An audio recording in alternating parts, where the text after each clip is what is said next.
when we talk about trap games, we could talk about trap games every game that Tennessee plays before Alabama, before Georgia, before Florida. We could go on and on and on. But in order to be a real trap game, they have to I mean, you have to realistically have an opportunity to win, right? I just don't see Missouri having that opportunity. I feel like this was just a really surface view of the Vols, what they did last year, and looking forward to this year. I mean, Tennessee should be a better football team if the quarterback situation is worked out, and I think it will be in one shape, form, or fashion.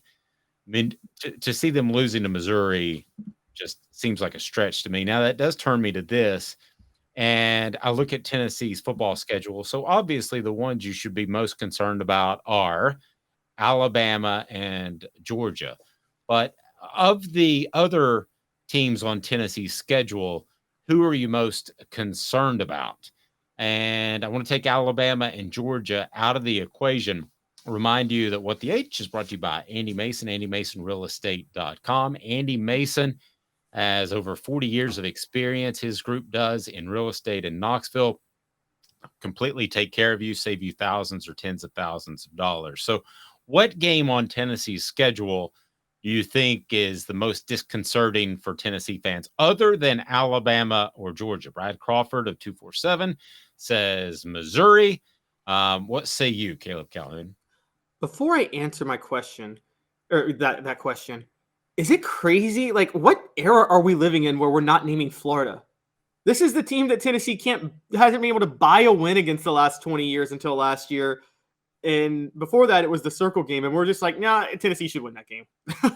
No, I completely agree. I mean, I think Florida's a mess. You said that yesterday, but Florida, I completely agree with you. That to me is, I don't know if it's a trap game, but you're on the road. You've got Austin Peay the week before. You've got Texas San Antonio the week after. So I don't know that it's a trap game, but if you made me bet a week's salary that Tennessee's going to lose to Florida or Missouri, it's not even close. Yeah, I agree. Florida, It's Florida. right? Yep, but there's one team more likely than both to beat them, and it's the one we've been seeing for a while, and Josh Ward said it and got my attention, and it's Kentucky. And Tennessee plays Kentucky the week after they play Alabama. They have to go to Kentucky, and Kentucky will be coming off a bye. So Kentucky will be coming off a bye. Tennessee will be coming off a hard-fought Alabama game either way. There's going to be a hangover for Tennessee, and that Kentucky almost beat them 2 years ago. So I think Kentucky's the scariest team, not named Georgia or Alabama. No, I agree. I felt like last year, too, they tried to ride Will Levis a little bit too hard. I think there were times that he probably shouldn't have been playing because of injuries. So he was largely ineffective against the Vols. You've got to think they're going to get better quarterback play, even though he's a first-round draft pick. But he was beat up so much last year. I just thought they caught Kentucky at the right time. I think that is the trap game. I don't even think it's close. I agree. I don't think it's close. And some people are mentioning A&M. Guys, Tennessee's beating the brakes off A&M. I'm going to keep saying that until it happens because A&M is going to be a disaster of a program. I'm talking 3-9, and they're going to lose to one of their group of 5 teams. It's going to be a bad year. Now, Tim says South Carolina. If Tennessee had beaten South Carolina 32-31 last year in Columbia, and then let's say that South Carolina went ahead, got hot, beat Clemson, played well in the Gator Bowl. I could see that, but I think Tennessee more than any other team has the Gamecocks circled on their schedule. I see no chance that they come out and show up flat to that game. No chance. None whatsoever. None whatsoever. That cost them a spot in the playoff. They would have been the 4th team in the playoff after TCU lost in the Big 12 title game. It would have been Tennessee, Georgia, Ohio State, Michigan, period, end of story. And yeah, there is absolutely no way they're going to forget that game.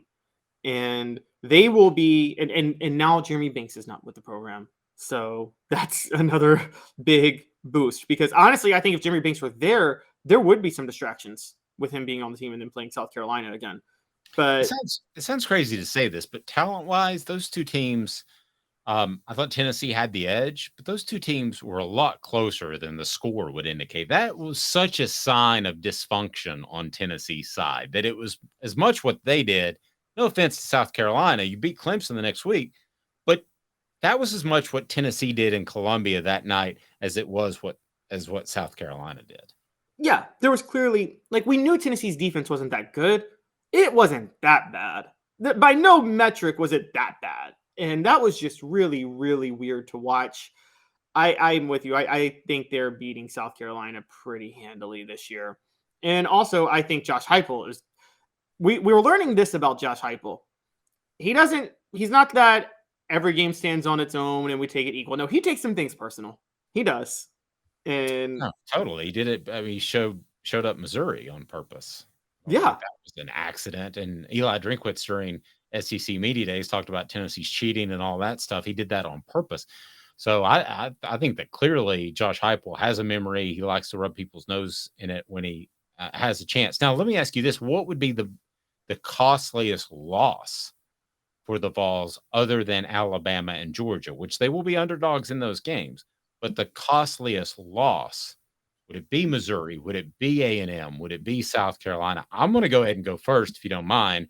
I'm going South Carolina because I think you've seen over the past few days with the commitments that South Carolina has gotten, those aren't guys that Tennessee was after, but they are going to be guys that Tennessee's after eventually. Tennessee's going to go head-to-head with South Carolina in recruiting wars, and they always won that when they were elite. Caleb, they never lost recruiting wars against South Carolina. They start losing those, then that's disconcerting. I think that would be the costliest loss other than Alabama, Georgia. I agree. Mr. Jones says Austin Peay. I mean, realistic though, Mr. Jones. Austin Peay's not going to win some recruiting battles with Tennessee in the future either. So Sure. it's South Carolina. And you're right. I wrote this 2 years ago when South Carolina first came to Knoxville, Heupel's first year, and I said Tennessee needs to blow them out because Tennessee smells blood, South Carolina's reeling, and they need to pounce.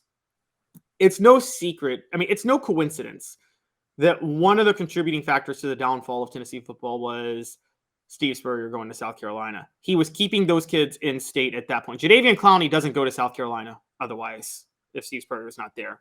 And I think that was a huge blow to Tennessee. They need South Carolina to be bad. I mean, they don't need South Carolina to be, they need them to not be competitive at all if they're going to continue to be able to recruit the way they want. NIL does change that. They have some more options on where they can go. They can go throw $7 million at a 5-star quarterback from California. But I think in general, they want to recruit South Carolina. And yeah, I think they need to beat the brakes off South Carolina this year. Missouri's a different story. You're not really ever under a threat of Missouri out recruiting you. I just don't think, I don't think it's that, I don't think athletes want to play for Missouri. Honestly, I don't think if they have a top 25 class, that's a cause for a parade down campus. Whereas Tennessee, I think, is creeping up on those schools that expect a top 5 class. And a top 5 class and a top 25 class is worlds different because a top 25 class, you could be 8th in the SEC. Yeah, exactly. And that's a big deal. And you know this, you go to Missouri, the apathy among the fan base is terrible. The atmosphere is awful. The Missouri media is it's the opposite of Homer, which is they just look for reasons to come down on you as hard as possible. And so, athletes don't really want any of that. So they're not really, Missouri's, I think Vanderbilt could out-recruit Missouri, if I'm being honest with you. You're at least in Nashville. It's comparable. I mean, you would have the academic restrictions, right? Yeah, but every school in the SEC loosens the academic restrictions for the right player, except Vanderbilt, right? But that's a selling point. If given the level of recruiting athlete they're going for, the academics could actually benefit Vanderbilt because there are good athletes who like the thought of having a degree from Vanderbilt at that small that aren't thinking if you're not thinking NFL. And at that point, why not Vanderbilt? And so, I mean, you're in Nashville. If you're good, nobody cares. But if you're bad, also nobody cares. In Missouri, if you're good, nobody cares. And if you're bad, you got writers everywhere calling you out and trashing you. So I just think that me personally, if I'm down to the 2 schools, I would actually pick Vanderbilt. Kentucky, there is actually a pretty good atmosphere at Kentucky. It's not a great football program, but the fan base and the atmosphere is great up there. You got to give them some credit for that.